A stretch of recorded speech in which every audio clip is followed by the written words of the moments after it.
This is Libertarian Realist live for the battle of the century, or at least the battle of the current year, at least on this channel.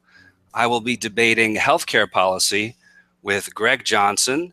He runs Countercurrents Publishing, one of the leading sources for white nationalist books and commentary. So, Greg, welcome and thanks for agreeing to do this. Thank you for having me on. I'm looking forward to it. All right, so the way we're going to do it is Greg will give an opening statement laying out his position. I will give an opening statement of my own, and then we'll do questions and comments back and forth, and then we will do closing statements. There is no set time limit. We will just agree to be equitable in our use of time, and we will agree to self-moderate. We have no moderator, but I think we will avoid descending into shouting profanities and insults at one another because, after all, we are Western gentlemen. So I will mute my mic, and Greg, let you begin. Thanks. My opening statement is basically just a piece that I wrote a few years ago called How About Fascist Medicine? And I'm going to add a few points along the way, but I'm basically just going to read it just to get it all out there in a concise way. Most productive Americans hate the idea of socialized medicine since they think that they're going to pay more into it than they will get out of it, and they're right. Americans who take care of their health, that is to say, exercise and avoid smoking, junk food, excessive drink, and recreational drugs, should also hate the idea of socialized medicine since they will be paying for the cancer treatments of chain smokers, the triple bypasses of lardasses, the venereal diseases of the oversexed and impulsive, and the diabetes, cirrhosis, dialysis, obesity, etc. of the overfed and overindulgent. Is it any wonder then that productive, health-conscious people prefer the present semi-private system to socialized healthcare? They would need mental health care if they thought otherwise. But crazy though it may sound, I want to argue that healthy, productive Americans should prefer a socialized healthcare system to what we have now. First, they are already paying for socialized medicine without reaping any of the benefits because we have a sneaky, hypocritical form of socialized medicine anyway. Second, a socialized healthcare system need not exploit the health-conscious to coddle and subsidize the sickly and the self-destructive.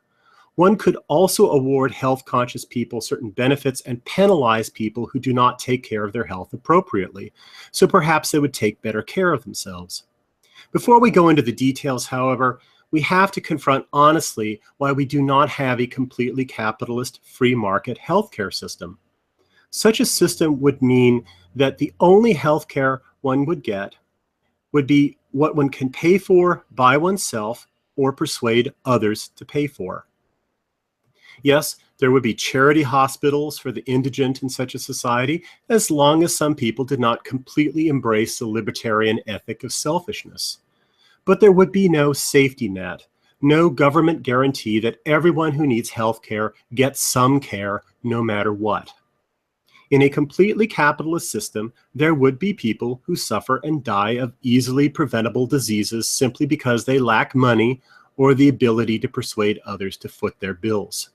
Not enough people want that sort of society, whether from religious conviction, altruistic sentiments, or simple rational self-interest, since anybody can have a run of bad luck.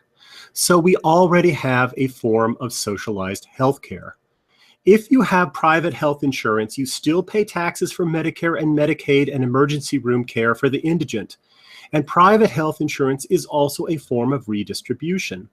The healthier you are, the less medical care you use. The people who really benefit from private insurance are those who have serious medical problems. In the past, healthy people with private insurance could at least count on a modicum of protection from this because their insurers could turn away people with serious health problems or at least refuse to cover pre-existing conditions. But today, thanks to our government, they can't. So the healthy are forced to contribute to the health care of smokers, fatties, drunks, druggies, AIDS patients, and others who can join your private health care plans, private in scare quotes. But it gets worse. Many health-conscious and responsible people pay such high premiums with high deductibles that they postpone visits to the doctor and important checkups and tests, while hypochondriacs clog the waiting rooms. This often leads to serious medical problems that could have been easily prevented if decent people were a little more inclined to be crybabies and mooches. Where's the justice in that?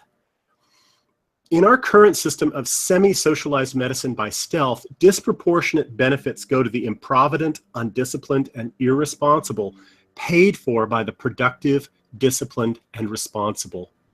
Given that, productive and health-conscious people might actually be better off with outright socialized healthcare.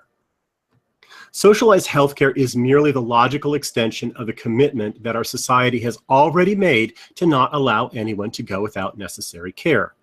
And I believe that commitment is fundamentally right. But a socialized healthcare system need not be run by malevolent egalitarians out to penalize the healthy and responsible and coddle the sickly and irresponsible. Instead, one could have a set of incentives that reward healthy lifestyles and penalize unhealthy ones. First of all, let's divert all the monies raised from cigarette and liquor taxes to the healthcare system so that people who smoke and drink subsidize their own care. Second, let's tax junk food for the same purpose. Let's make corn syrup more expensive than caviar. Let's return to a society where obesity is a rare sign of great wealth rather than a common sign of poverty, as it tends to be today. Throw in hefty taxes on TV, golf carts, ride-on lawnmowers, leaf blowers, drive-thrus, and everything else that promotes laziness and unhealthy living. Conversely, give tax breaks for healthy lifestyle choices, joining gyms, taking yoga classes, quitting smoking and drinking, and so forth. Change zoning laws to mandate mixed-use development and walkable communities. These are just a few suggestions, but they suffice to illustrate the basic idea. We need to create incentives to encourage healthy living and personal responsibility rather than penalize them. But what about freedom? It's overrated, but it's still a value to be preserved. Under my plan, no one would be forced to do jumping jacks. No one would be prevented from eating Twinkies. I do not propose turning society into a vast boot camp or making fat farms mandatory. But people who abuse their health will have to pay the full cost of it, since their little indulgences will be taxed to pay for treating the illnesses that follow from their lifestyle choices. I do, however, think that individuals whose drug and alcohol problems prevent them from carrying out their personal and social responsibilities should be forcibly dried out. Should people have the freedom to opt out of a socialized healthcare system altogether? Yes and no. No, because people should not be able to opt out of paying for a basic healthcare system, even if they say they're willing to suffer the consequences. First of all, most of them would come running to the emergency room anyway. But beyond that, some individual choices are foolish and should not be honored. A certain amount of paternalism is necessary in a decent society. And that's because all of us occasionally act like children, and we need a little bit of paternalism when we behave stupidly. But although people should not be free to opt out of the standard healthcare package available to all citizens, they should be free to opt in or pursue additional healthcare if they pay for it. The rich, after all, are always going to be with us, and as long as they can travel abroad, they will seek out whatever healthcare they can afford. So there is no reason to eliminate a private healthcare sector in addition to a socialized one.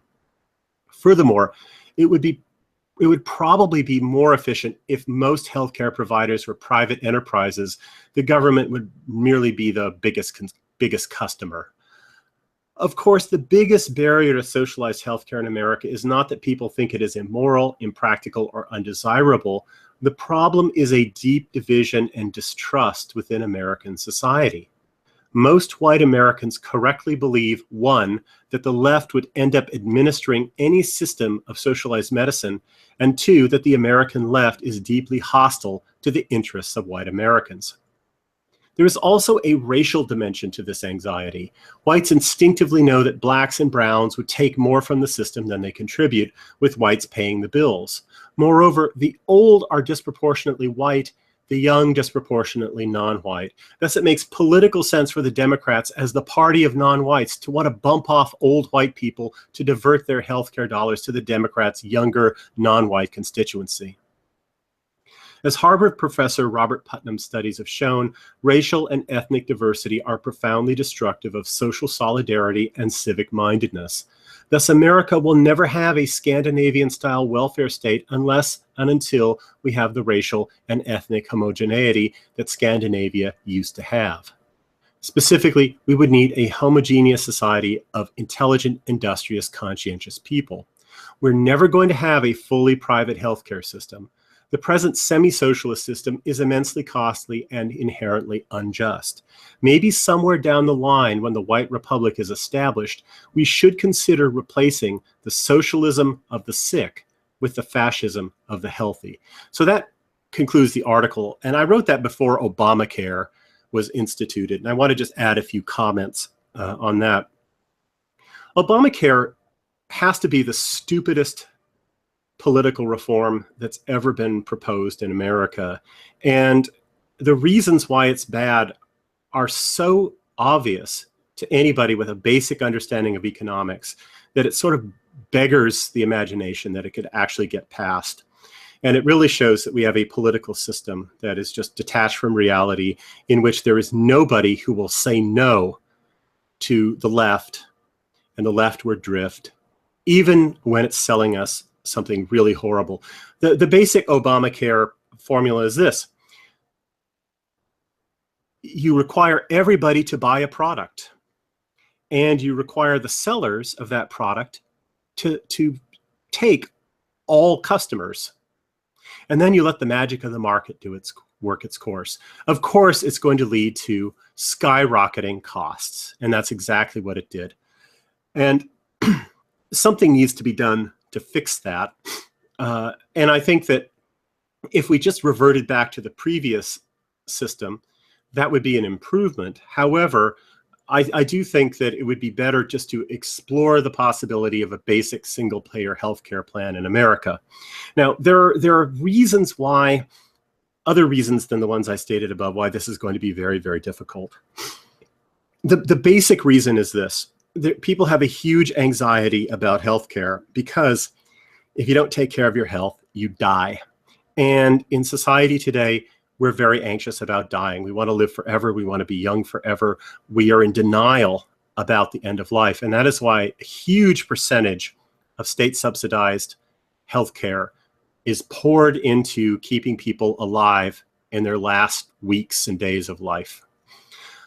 Yet we want to have the government pick up the bill for that, yet we do not want to have any form of government rationing, which is what happens when you've got socialized medicine. We want unlimited expenditures.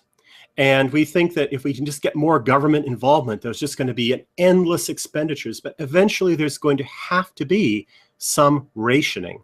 And so we simply don't want to confront that fact because we're Americans and somehow we think the laws of reality don't apply to us. And we're also terrified of dying and making hard decisions. And we don't want hostile, increasingly non-white government bureaucrats making those decisions for us.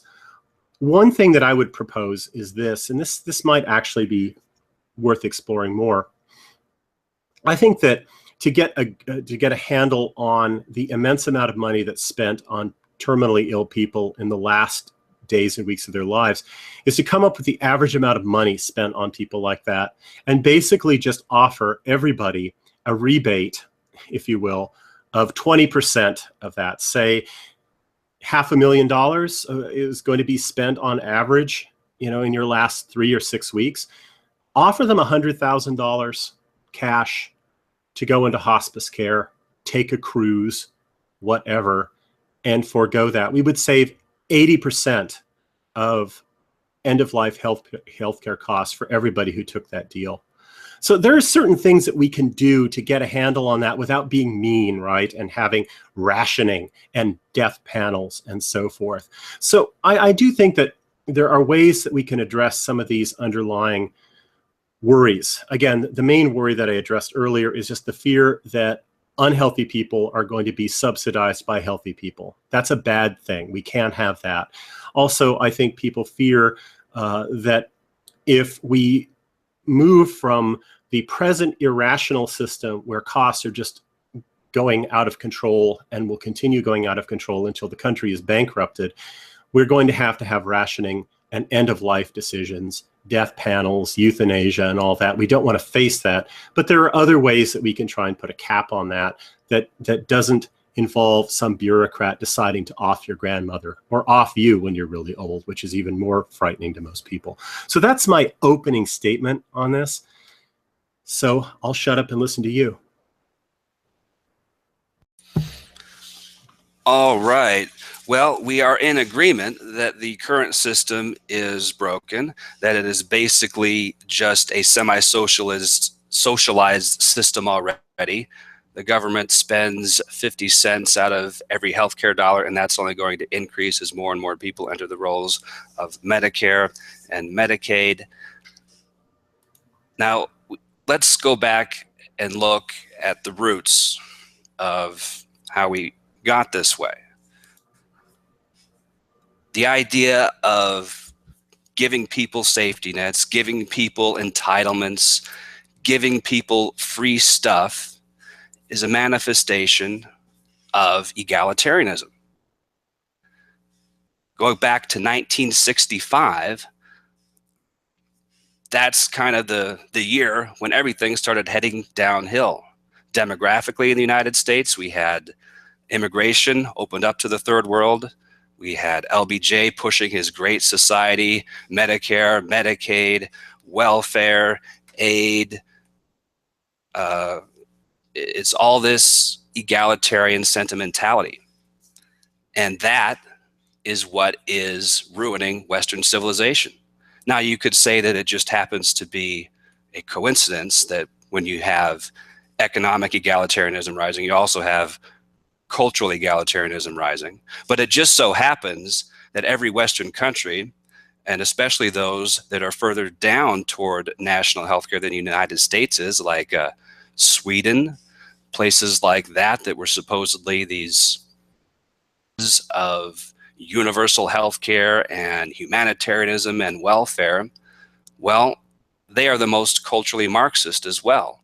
And we got a head start on them as far as our demographic decline, but they are rapidly catching up, and they are descending toward a complete dystopia. They're not there yet, but you can see the trends.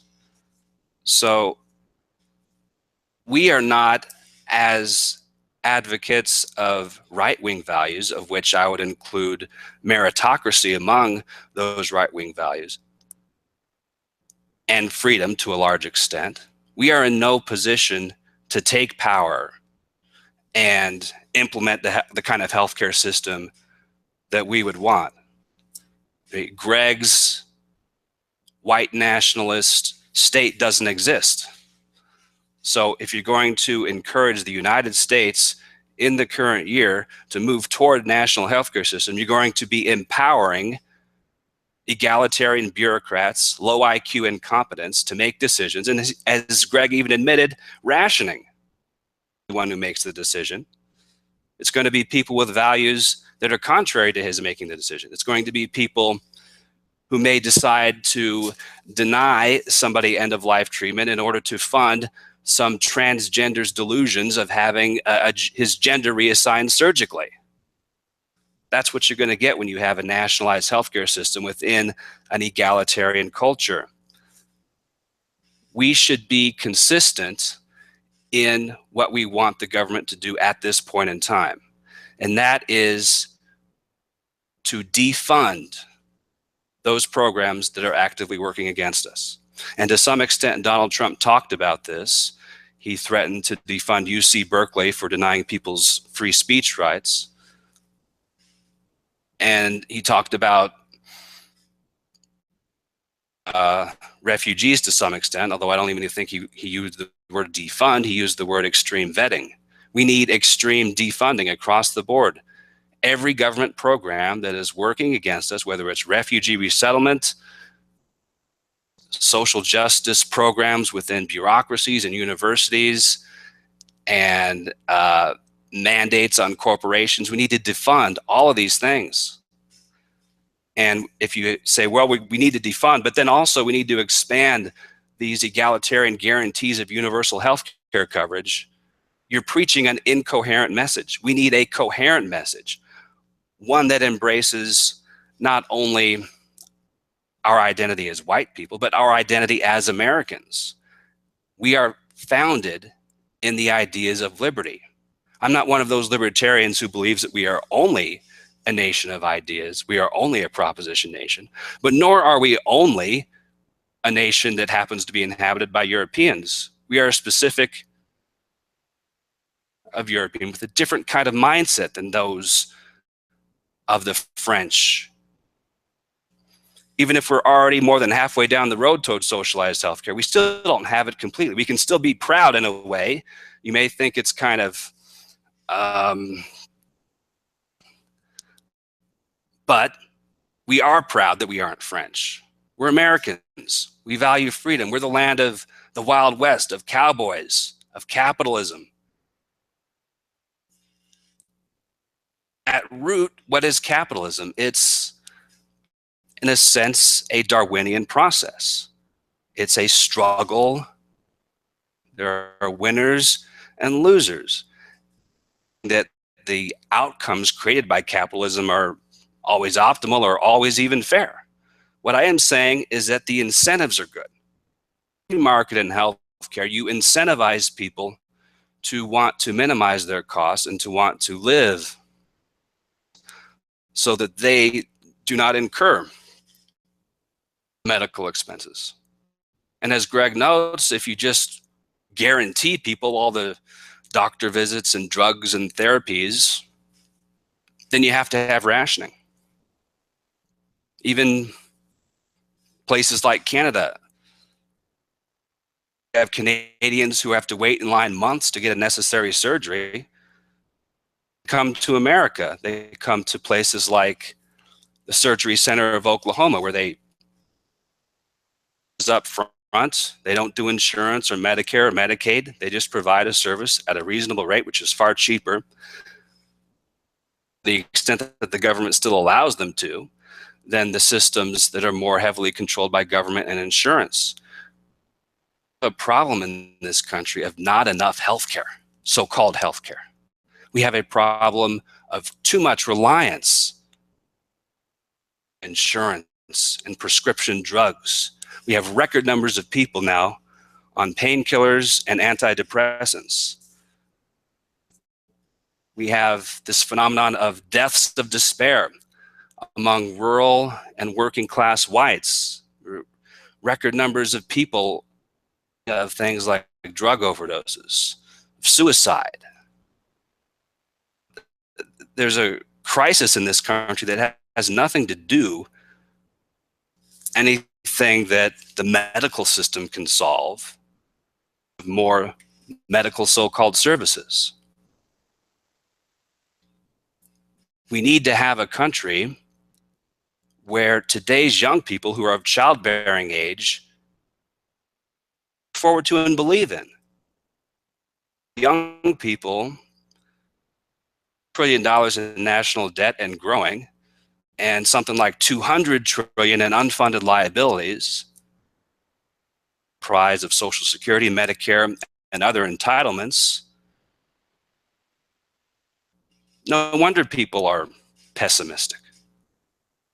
We have to prioritize. If you're any kind of a nationalist, I would be saying the same thing. But right now, the taxes and subsidizing the health care for the elderly. In many cases, elderly who are wealthy or who are just taking in excessive amounts of health care because it's subsidized. Trump is in a unique position to stop this, betraying his base and betraying his campaign promises on a lot of issues. But if there is one issue where I hope I hope that he does a 180 on what he ran against, it would be entitlements. Entitlements, especially Medicare, they must be reduced. And Donald Trump, as a billionaire, authority to call for things like means testing, to stop subsidizing the rich. He should get people like Warren Buffett and Bill Gates and have them all agree that they will not receive any more government entitlement benefits for the rest of their lives.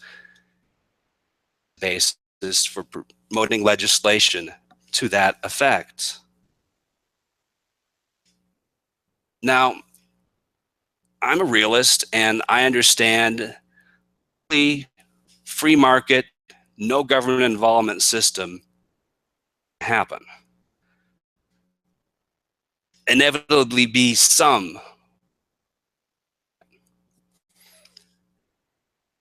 I don't think that that is inherently too much of a problem, as long as we reorient ourselves to what an actual safety net should be. It should not be a guarantee. It should not be something that people expect, that they feel entitled to. It should, frankly, people have. I mean, people should not feel like it's a normal thing to have to go on government assistance. That's a sign that they've been irresponsible, or that they failed to develop friendships and family relationships and social networks. They failed to be able to persuade charities to help them out. As a very last resort, they'd go on government assistance. But it ought to be socially stigmatized. I mean, it should be something that we all frown on. It is something that happens in rare cases. And if that was the extent of the welfare state, I don't think it would be too much of a problem. It would be predominantly a free market system, but a free market system that doesn't allow people to die in the streets because they can't afford surgery on their broken arm that gets infected or something horrible like that.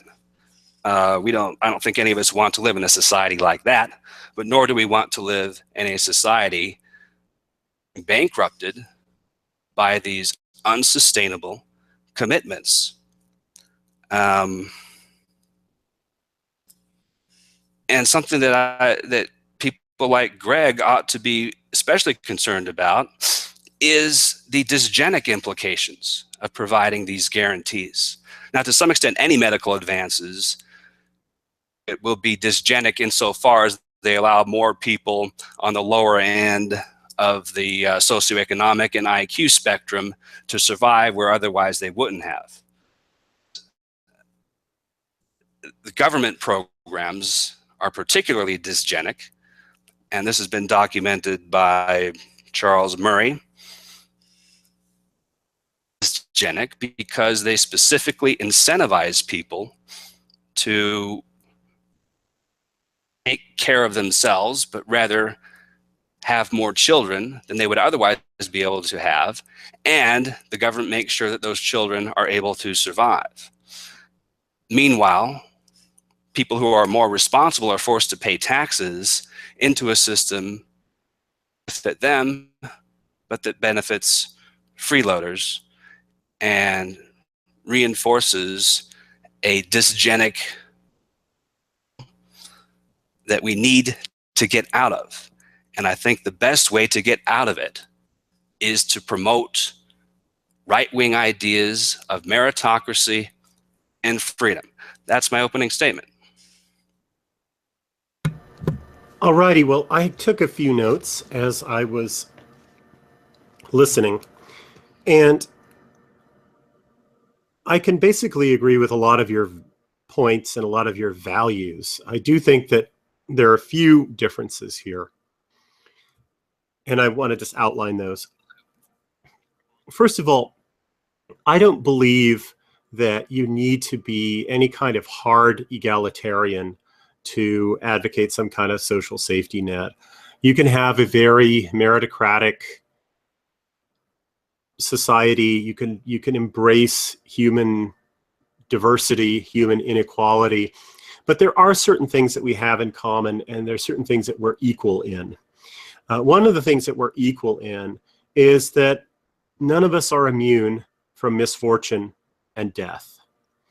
And given that none of us are immune from misfortune and death, even if we do our best, right, to immunize ourselves against misfortune, sometimes bad things happen to good people who are prudent and responsible.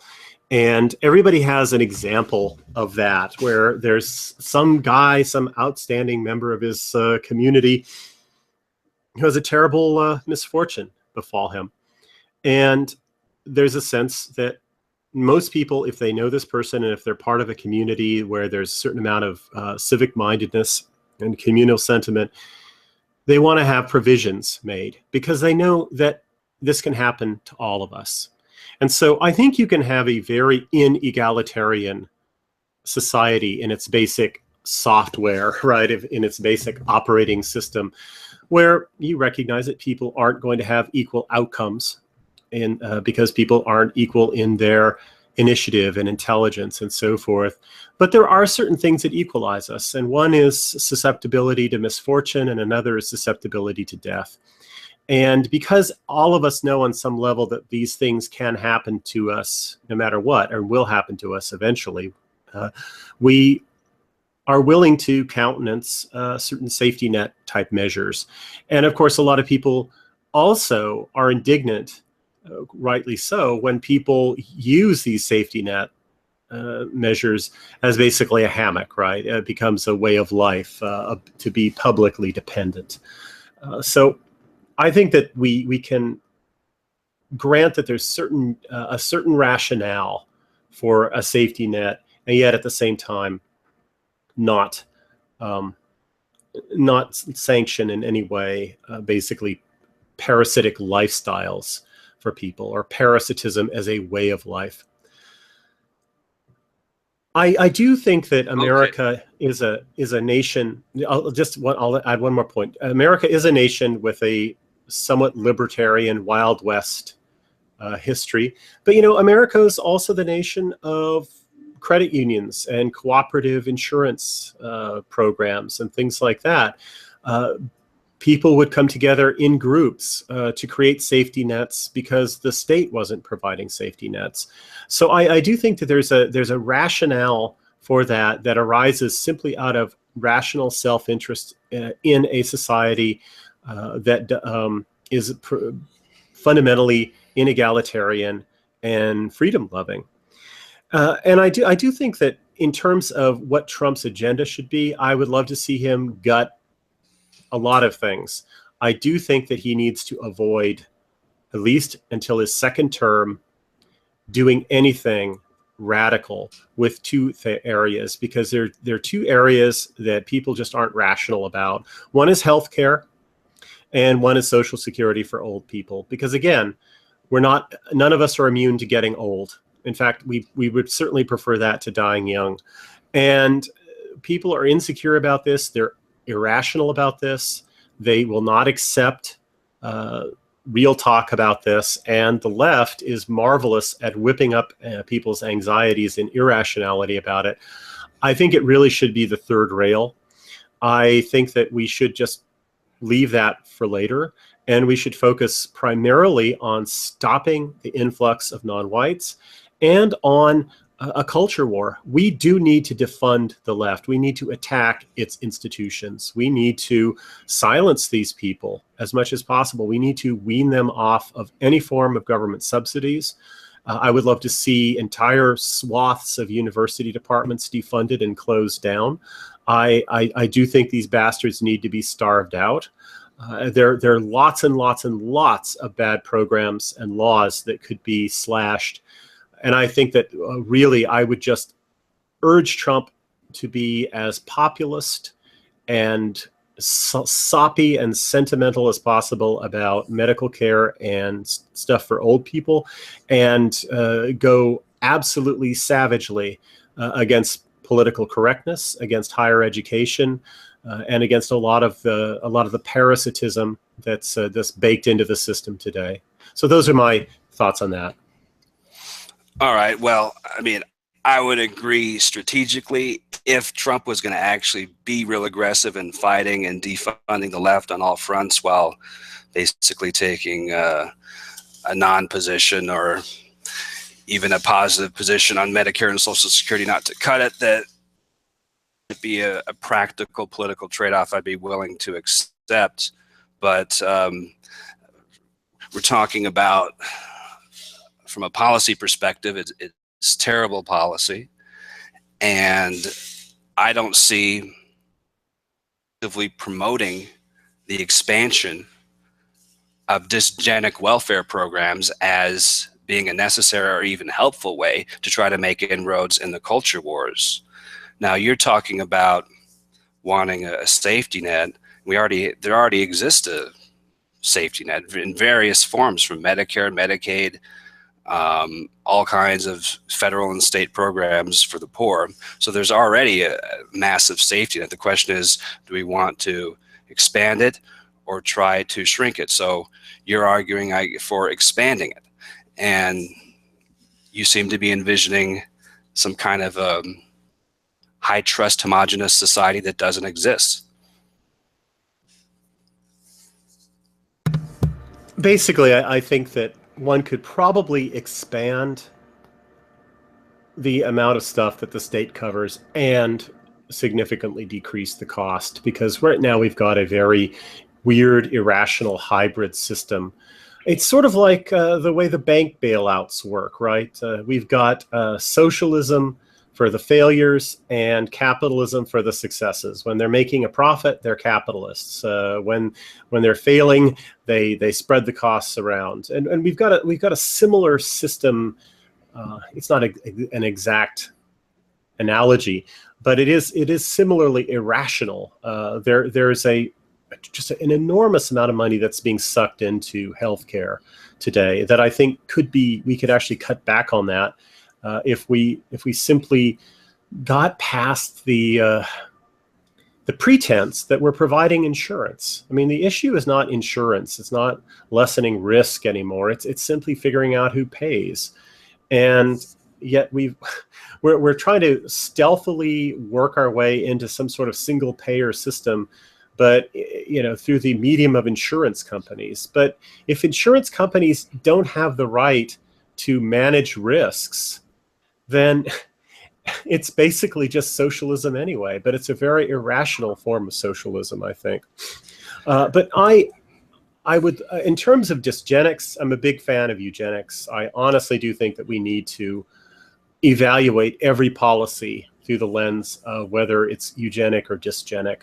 I would like to see encouragement for people who are highly intelligent to have larger families, and for people who are not intelligent to have 0 or 1 child. And of course, we have the exact reverse in the contemporary society. We have a society where, simply the existence of voluntary family planning is dysgenic, because voluntary family planning is only practiced by people who are socially responsible and far-sighted. We want more socially responsible and far-sighted people, not fewer. And so when you have voluntary family planning, the people who should be reproducing more reproduce less, and the people who don't give a shit or are too stupid to take a pill every day, right, or too impulsive to wear a condom, end up having disproportionately large families. And that is definitely destructive over the long run. So we do need to change social incentives. I would go a lot further than just desubsidizing certain things. I would actually institute positive incentives for people to change breeding patterns. I think that we have to address the fact that since women have more options today to pursue careers, we've got to encourage a little bit of realism about this and say, look, you can pursue your career just as well in your 40s and 50s and 60s, but you cannot have kids just as easily in your 40s. And we've got to encourage a certain amount of realism there. I think that would be enormously eugenic, just in and of itself. So yeah, we do need to stop subsidizing and encouraging through government programs, and also just through the structure of contemporary capitalism, dysgenic breeding patterns. But the voluntariness of family planning, the freedom in that sector, is really the most dysgenic component of it today, I believe. Well, you're right in a sense that contraceptives are dysgenic for the reasons you stated. Could do within the current political culture is at the very least stop incentivizing young people, especially young women, to go off to college and get in debt and focus on careers until they're in their 40s off their debt, and they wake up lonely and have no kids, and that's a very sad and dysgenic proposition. And it's probably also driving the alarming rise in antidepressant addiction. I mean, that's basically what it is. It's addiction. I would agree with that. I do think that significant numbers of young women take antidepressants today because feminism and careerism don't make them happy. Feminism is catastrophic for young women because it has programmed them to pursue lives that don't make them happy. It's programmed them to pursue men that they can't respect, and to pursue lifestyles that don't make them happy. It's utterly tragic. So I do think that rising antidepressant use among women is really linked to feminism.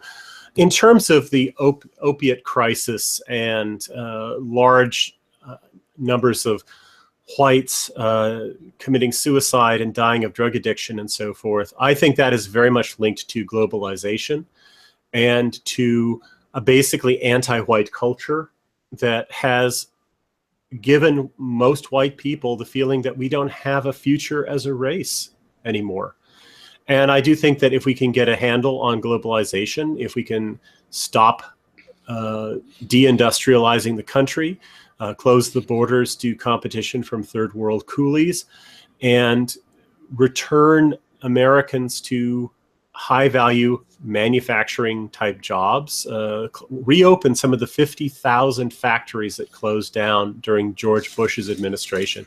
I don't know how many closed down during Obama's administration, but we've been catastrophically deindustrialized since 2001. I do believe that we can give white Americans a sense that we've got a future again, because, and that's one of the things that causes both low birth rates and suicide and self-destructive nihilistic behavior patterns. It's the sense that we have no future. And even if we don't necessarily have objectively good conditions, we still can have baby booms and things like that simply on the basis of the fact that people believe that things are getting better. Times of high national optimism, like the baby boom of the post-war era, actually took off during a period of deprivation and economic chaos as the war was over and we were shifting gears into civilian production. Things weren't objectively that great in the late 40s, but they were still a baby boom because people felt they were getting better. And during the Third Reich, there was a baby boom, not necessarily because everything was going swimmingly, especially in the first couple of years, but simply because people had faith that things were getting better. So I do think that one of the keys to white nationalism as a political movement is emphasizing that we want to give white people a future again. And I think that if we can convince people that we are the ones who can give whites a future again, we are going to gain the trust and the support of large swaths of the white population that have basically given up on that. Yeah, well, I don't think socialized medicine will make white people more optimistic about their future in America. It will just reinforce their realization that their tax dollars will be spent to basically the wealth and productivity of the responsible toward the less responsible, from the white towards the brown and the black, and from the young childbearing age people to the elderly who are beyond their childbearing years. If we want to encourage family formation among white, high IQ people, we need to stop subsidizing them to go to college and maybe start cutting their taxes. Like, hey, 30, don't have to pay taxes for Medicare and Social Security. I mean, I don't think explicitly about that economic calculus when deciding whether to have children, but it does open up a lot of resources for people on the margin for whom that coming out of their paycheck causes them to think twice about whether they will be able to afford things like diapers. Yeah, I certainly think we need to stop subsidizing the Mexican baby boom. That's one thing that we have to stop doing. In terms of things like college, the costs of college are very similar, actually, to the costs of medical care in America. They're going up at enormous rates, and largely for the same reason, largely because people think, you know, they can defer paying this through student loans and things like that. And there's all kinds of subsidies that are given as well. I would like to see that cut. One of the things we do need to do is look at, say, Germany's educational system, where they simply don't send that many people to college. We need to have a system where we recognize that people aren't equal. We track students, we test them, and we slot them into different career paths. We slot certain types of students towards apprenticeship programs and things like that, and send them out as skilled workers. And we have a very, very small number of people who actually go to college. I think that we should significantly reduce the number of people going to college. And one of the ways that we can do that also is simply bring back the IQ test and other standardized tests. It should be perfectly acceptable and highly encouraged for businesses to go to students who are in their senior years and say, would you like to see if you're IBM material or whatever company, right? And give them standardized tests. And if they do well in the tests, say, we'll give you a job. There's a job waiting for you when you graduate, and we'll give you the training that we need, and just move forward like that. I do think that things like that would because right now what you've got in America is a college degree has been turned into a proxy IQ test, right? But then, of course, the value of it as a proxy for IQ tests has gone down over the last 50 years because we've emphasized that, well, everybody has to go to college, right? Everybody should get that ticket to the middle class. And of course, that's just devalued education for the educable. It's filled up the universities for the ineducable, or those who are uninterested in education, and devalued it for the ones who are interested and could benefit from it. So things like that, I think, would significantly cut college costs and cut college enrollments. And also, I think it would encourage healthier breeding patterns, although we do really have to go back to a system where we have the assumption that women don't go into the workforce.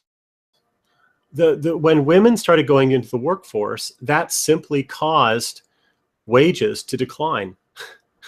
So when you had a system where, and it was one of the great progressive leftist labor movement type things to get women and children out of work, out of factories and mines and things like that. And then at a certain point, somehow what became progressive was getting women back into offices and so forth. And I think that that's an inversion. It would be not, and what happened though is when you double the adult labor force, average wages decline. And therefore, what happened was we had a society where it was possible for a single breadwinner to support a middle-class family, and now we don't have that for most people. And what we had is we had the freedom of women as individuals to go out and get jobs. And as individuals, they think that is going to expand their family's wealth. But the net effect of that is not to expand families' wealth, because as more women got in the workforce, the amount of money that men could make would fall, right? And so we got into a situation analogous to what happens when people stand up at the baseball game to get a better view of the field, right?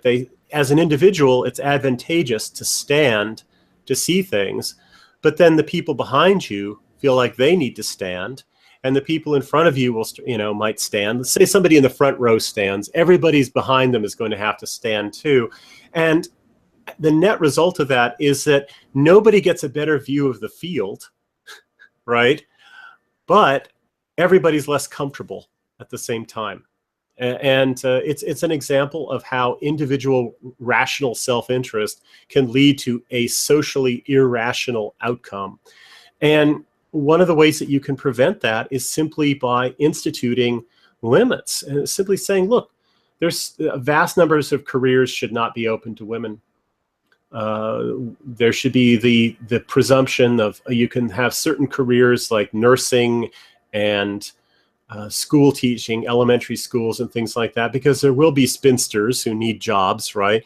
But there should be really a restriction of options for women's employment.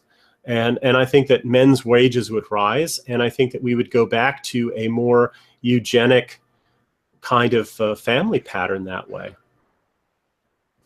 Well, don't you think that there would be more single breadwinner households if taxes were lowered, if health insurance was not tied to employers, and if there wasn't this knowledge on behalf of workers that they were paying into a system that would take care of them in old age, that they had to stick together as a family in order to mutually depend on one another rather than the government? Wouldn't that put all the incentives at least in a better position than they are now? Well, one thing I would like to suggest is we don't want to have people having children like Chinese peasants have children, right, as their old age insurance. Why? Well, it's just the wrong motive for having kids. And if you want to have a eugenic society, one of the things that you should probably have is some kind of old age pension. So you can say to people, look, you've got some severe genetic problems.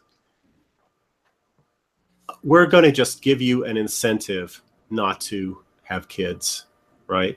We'll give you an incentive not to have kids. You'll be able to consume more stuff, but they're certainly not going to take incentives like that if in old age they're going to starve. So I kind of think that if you want to have eugenics and you want to really drain certain parts of the gene pool, the swampy parts of the gene pool, you don't want to give everybody an incentive to have kids just so they have an old age pension.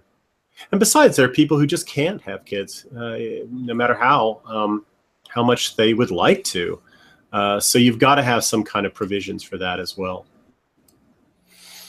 Well, I don't see how having that incentive is wrong in any sense if it's going to, at the margin, maybe encourage some middle-class people to have a third child instead of only two.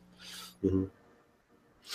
I would love to see... We're in a situation where below replacement birth rates, right? Yeah. And that's driving demand for immigration, even though it doesn't really make sense for the economy, but nevertheless, that's the excuse. It's one excuse, yeah.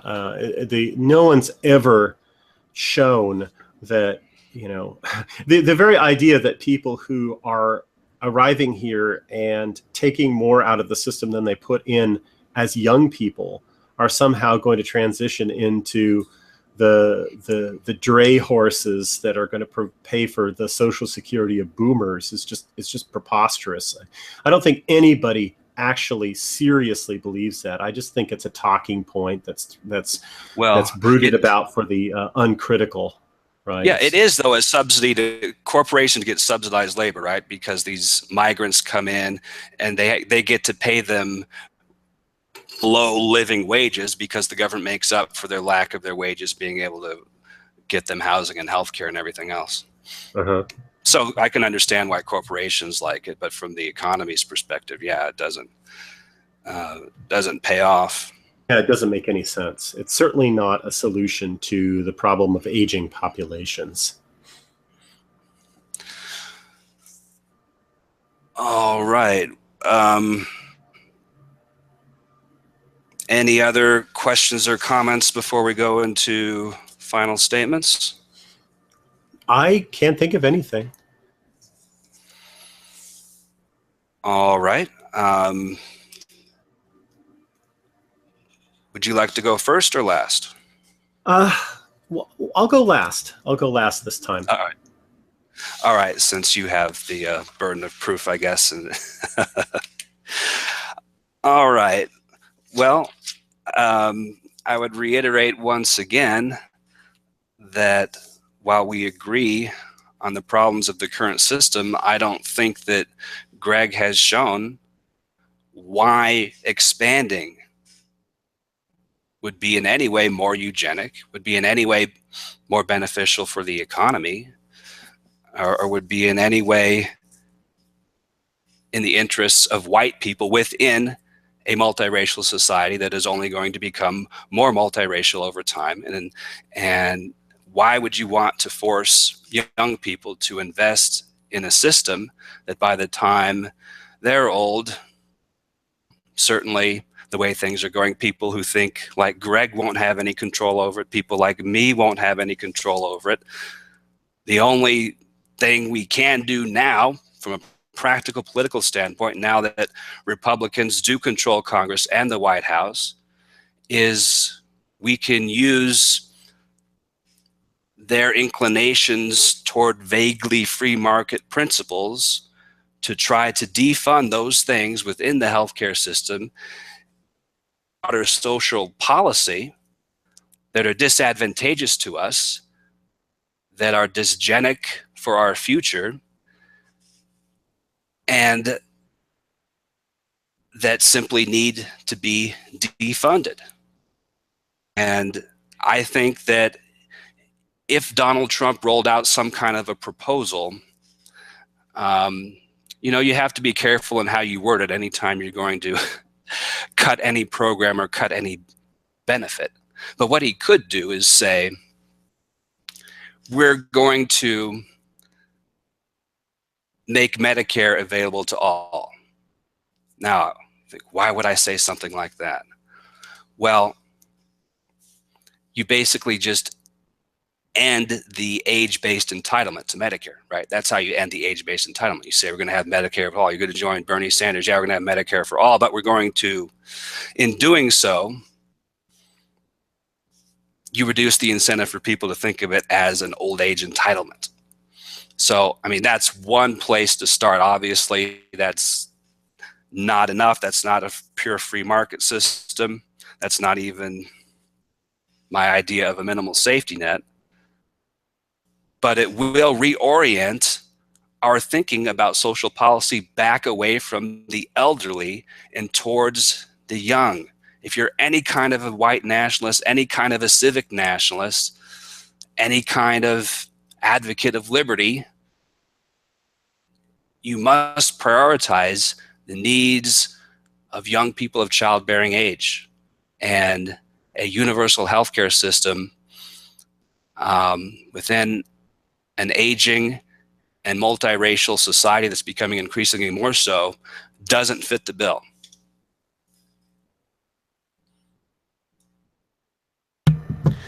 Okay, well, just to wrap up, I think that in terms of pragmatic political priorities, Trump should stay away from anything that scales back guarantees and offers made for old people and for medical care. He should punt that to his second term at the very least, just because I want him to be a successful president. I want him to get reelected. I want him to have a better Congress to work with each midterm election and so forth. And therefore, I do not think that he should be following the advice of these geeky libertarians like Paul Ryan, who, you know, were talking about cutting Social Security and Medicare when they were in college. I just think that that's foolish. I think that's suicide, political suicide for him. I do think that one could make a workable, socialized, or let's just call it fascist medical system. I'm against socialist medicine. I'm all for fascist medicine. I do think the state could play a role in offering basically a single payer safety net kind of program, health program for all Americans. And I think that that's something that could work. And I think that we need to address, though, the incentives provided by socialized anything, because we do not want it to be something that leads to declining standards of behavior and to punish the healthy and prudent and to reward the sickly and imprudent. That's just an inversion of justice. And that's one of the reasons why people resist this. We're not going to really be able to address the racial redistribution elements of it until we get a handle on immigration and until we start decreasing the non-white population in America. I do think we can do quite a lot if Trump builds the wall and just starts making it less possible for non-citizens to access any benefits in this society. I think we can probably within 8 years get rid of 30 million plus non-whites if we just clean up the illegals and then start sending back people who are here legally but under false pretenses, and legally who break in laws and things like that. I do think that kind of ethnic cleansing has to happen. So in terms of pragmatic policy, again, I think we should avoid this for a while. We should punt to the next administration. I think Trump can say, we tried. I think he can use executive orders and other things to relieve some of the more onerous burdens of Obamacare. I do think that making it possible for statewide or nationwide competition and things like that would be helpful. There are certain things that he can do to lower costs in the meantime. But I think that we should probably just punt for a few years to actually talk about replacing this thing. He tried, it failed. I think he should move on to other priorities in the near future. In terms of how to pay for government things, I should end with a little footnote here. One of the reasons why I think that it's perfectly legitimate and possible for the state to subsidize a lot of stuff is because I do not believe in a lot of the common views that are held about money and finances and taxes and so forth. I think that it's a relic of the past when money was precious metal, right? That basically leads us to believe that the government has to borrow money. That made sense if there was a banker who had a lot of gold and silver and the government needed gold and silver currency, and so it had to go to the guys who had the big money bins, the Uncle Scrooges, right, and get their money out. I think, though, that in the age of fiat currency, that it is possible simply for the state to fund itself by creating money. And indeed, the banks that we borrow money from create money anyway. Money is created in the form of credit. And I think that we should simply socialize money creation and move towards what's called the social credit system, which is a whole different topic that I'd love to debate people on, maybe in a future discussion. But the idea that we have to raise funds for government programs by taxing people, I think, is actually a relic as well of a pre-modern monetary system based on scarce items like precious metals. So I think that taxing people for and subsidizing other people is not necessarily a feature of a society where you have significant government expenditures on programs that really are there to promote the common good. So that's my say on this matter, and I want to thank you for having me on. I think this was a really enjoyable discussion, and I'm really looking forward to reading the comments and getting feedback. Great, and I agree. And to paraphrase Stefan Molyneux, there are no more arguments left to make. So you can hash it out in the comment section, of course, and I will put a poll up on my. You can vote on who you think won the debate. And Greg, you're on Twitter also. Do you want to give out that and other contact information? Yeah, my website is counter-currents.com. I have just created a YouTube channel called Greg Johnson Debates, and my Twitter handle is New Right America. So follow me there, look me up on the web, and let me know how both of us did.